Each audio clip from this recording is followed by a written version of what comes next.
Assalamualaikum dear students. I hope you all are fine. Chapter number 9, Sources and Effects of Heat Energy. Lecture number 12.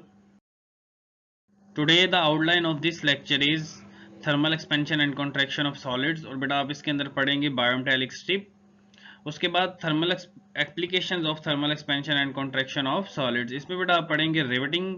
Rivets क्या होते हैं? Fixing a metal tyre on a wheel, कि बेटा metal tyre को एक wheel के ऊपर किस तरह फिक्स करते हैं। Fire alarm. तो आइए बेटा आज का हम लेक्चर स्टार्ट करते हैं। सबसे पहले thermal expansion and contraction of solids. इसमें सबसे पहले बायोमेटालिक स्ट्रिप। बेटा ये बायोमेटालिक स्ट्रिप की डायग्राम है जो आपके पास दो तरह की स्ट्रिप से मिलके बनती है। Bimetallic strip is made of two different metal strips. बेटा बेसिकली जो बायोमेटालिक स्ट्रिप होती है दो तरह की पट्टियां होती हैं जिनको हमने आपस में क्या किया होता है, जोड़ा होता है। अब जिसमें दो तरह के मेटल यूज होते हैं, नंबर 1 ब्रास एंड दूसरा आयरन। ब्रास बेटा आपके पास पीतल और आयरन है लोहा होता है जिसको हमने आपस में जोड़ा होता है। These strips are joined together by rivets। बेटा हमने इन जो है आपके पास इनको ज्वाइन किया होता है रिवेट्स के जरिए से, समझ लिए एक तरह के नट्स के जरिए से हमने इनको जोड़ा होता है आपस में। Bimetallic strip is flat at room temperature. बेटा मीन दैट नॉर्मल टेम्परेचर पे आपके पास क्या है, फ्लैट होती है, बिल्कुल स्ट्रेट होती है ये। But when heated it is but when it is heated the strip bends downward। बेटा आपके पास जब हम इसको हीट अप करते हैं, गर्म करते हैं, तो क्या है, ये नीचे की जानिब मुड़ जाते हैं। Because brass expands more than iron, क्योंकि बेटा आपके पास जो ब्रास है, पीतल है, वो नरम होता है, इसीलिए वो आयरन से, लोहे से क्या है, ज्यादा एक्सपेंड करता है, ज्यादा जल्दी से वो मुझे बेटा बेंड हो जाता है। एंड व्हेन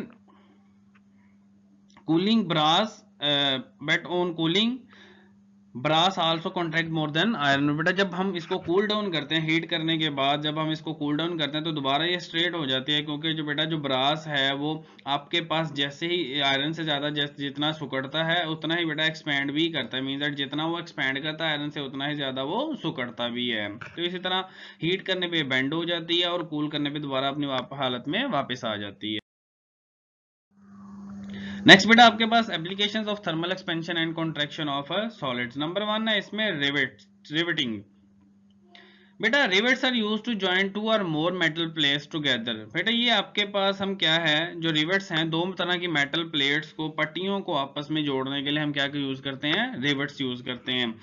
फर्स्ट हम बेसिकली बेटा क्या करते हैं, how hole is drilled through the metal plate. बेटा दोनों में आपस में, जैसे ये पिंक में आपको नजर आ रहा होगा, दोनों में हमने सबसे पहले क्या किया, होल करते हैं। दोनों मेटल प्लेट्स में जिनको हमने जोड़ना है उन दोनों में हम क्या करते हैं बेटा, आपके पास होल करते हैं, यानी सुराख करते हैं दोनों के अंदर। उसके बाद बेटा one end of the rivet is hammered to form a new rivet hand।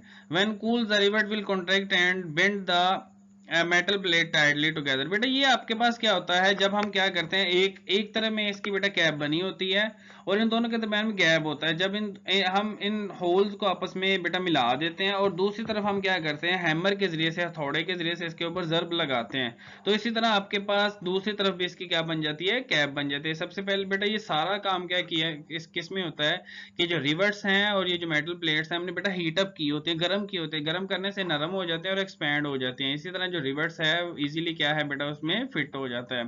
और बेटा कूल करने पे ये ब्लैक शेप में आपके पास when the rivet cools it contracts and pull the steel plates tightly. बेटा जब ये रिवर्ट जो है कूल हो जाता है तो बेटा ये आपके पास क्या है, जो प्लेट्स हैं आपस में इजीली जुड़ जाती हैं।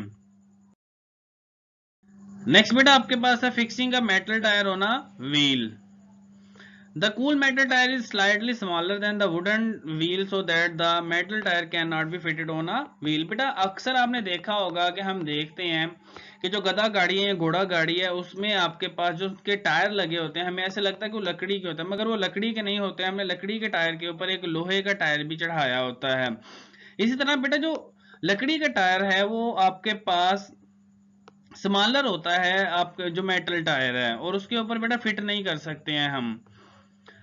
अब क्या करते हैं, the metal tyre is heated, it expand on heating when the tyre then fit over the wheel easily. हम क्या करते हैं बेटा, आपके पास जो मेटल टायर है बेसिकली पहले छोटा होता है उस वुडन टायर से, लकड़ी के टायर से, तो हम क्या करते हैं, मेटल टायर को गर्म करते हैं। गर्म करने से क्या होगा बेटा, वो एक्सपैंड होगा और वो इजीली उसके ऊपर क्या हो जाएगा, फिट हो जाएगा। When it cools and contracts it fits on the wheel tightly. बेटा क्या है, जब वो आपके पास ठंडा हो जाएगा तो वो उसके ऊपर इजीली क्या हो जाएगा, फिट हो जाएगा, टाइटली फिट हो जाएगा। बेटा ये सबसे पहले हम क्या करते हैं, ये हमने हीट करके उसके ऊपर मेटल टायर को, जो ब्लैक कलर का है वो मेटल टायर, अंदर जो है आपके पास व्हील है, वुडन व्हील है, तो हमने उनको हीट करके इस टायर को एक्सपेंड किया और उसके ऊपर इजीली क्या है, फिट किया है। इसी तरह बेटा ये मेटल टायर में हम इसको हीट करते हैं और इस वुडन टायर के ऊपर क्या है, इजीली हीट हम क्या कर लेते हैं बेटा, फिट कर लेते हैं। मेटल टायर थोड़ा छोटा होता है, हीट करने से एक्सपैंड होता है और हम इजीली उसको क्या करते हैं, उसके ऊपर फिट कर लेते हैं और बाद में क्या है बेटा, ये कूल डाउन होकर कॉन्ट्रैक्ट हो जाता है और बहुत टाइटली फिट हो जाता है उसके ऊपर। इसी तरह जो वुडन व्हील है वो इजीली मूव कर लेता है और टूटता नहीं है। नेक्स्ट बेटा आपके पास है फायर अलार्म्स। अक्सर आपने देखा होगा हॉस्पिटल्स में या बड़ी बड़ी बिल्डिंग्स में आपके पास जो है जब आग लग जाती है तो वहां पे सायरन बजना शुरू हो जाते हैं। बेटा वो फायर अलार्म्स होते हैं, यानी वो जैसे ही आग का उनको पता चलता है तो आपके पास वो फायर जो है वो अलार्म्स हैं वो अलर्ट हो जाते हैं, बोलना शुरू कर देते हैं। तो होते क्या है बेसिकली इसमें आपके पास, बेटा ये एक डायग्राम है आपके पास फायर अलार्म की। इसमें इलेक्ट्रिक बेल है, जैसे बेल आमतौर पे आपकी बेटा बाइक्स में होती है या घरों में जो बेल लगी होती है, बैटरी है यानी जिससे हम इसको बेटा एनर्जी प्रोवाइड कर रहे होते हैं, करंट प्रोवाइड कर रहे होते हैं, और ये बायोमेटालिक स्ट्रिप इसके अंदर लगी हुई है। अब होता क्या है इसके अंदर, a fire alarm uses a bimetallic strips to work. If the fire break out, the heat from the fire will cause the bimetallic strip to bend and complete the circuit. It causes the fire alarm bell ring. बेटा simply होता क्या है कि आपको पता है कि जो बायोमेटालिक स्ट्रिप है उसको हीट करने से वो क्या होती है बेटा, एक्सपेंड करती है। एक्सपेंड अब क्या होगा, वो डाउनवर्ड एक्सपेंड होगी और ये जो सर्किट है आपके पास जो पिंक में नजर आ रहा छोटा सा डॉट आपको, इसके साथ ये जो बायोमेटालिक स्ट्रिप है डाउनवर्ड आपके पास नीचे एक्सपेंड होगी और इसके साथ क्या हो जाएगी, अटैच हो जाएगी। मींस दैट जब फायर आएगी, हीट अप होगी तो इसके साथ अटैच हो जाएगी और सर्किट क्या हो जाएगा, कंप्लीट हो जाएगा। सर्किट कंप्लीट होने से बेटा जो इलेक्ट्रिक बेल है उसको बैटरी की सप्लाई मिलेगी, जो आपके पास क्या है, फायर अलार्म बजना शुरू हो जाएगा। जैसे ही बेटा वो वहां से फायर खत्म होगी, बायोमेटालिक स्ट्रिप दोबारा ठंडी होगी, दोबारा जो सर्किट है वो ओपन हो जाएगा। इसी तरह ये होता है कि बायोमेटालिक स्ट्रिप जो है वो हीट अप होने से डाउनवर्ड बेंड होती है और जो सर्किट कंप्लीट कर देती है, तो इसी तरह वो जो बेल है वो बजना शुरू हो जाती है। बेटा आज का ये लेक्चर था लर्न में, आपके पास शॉर्ट क्वेश्चन नंबर 4 है और 7 है एक्सरसाइज का, और लॉन्ग क्वेश्चन नंबर 5 है। रिटर्न में आपके पास सिर्फ शॉर्ट क्वेश्चन नंबर 4 और 7 है। थैंक यू बेटा, अल्लाह हाफिज।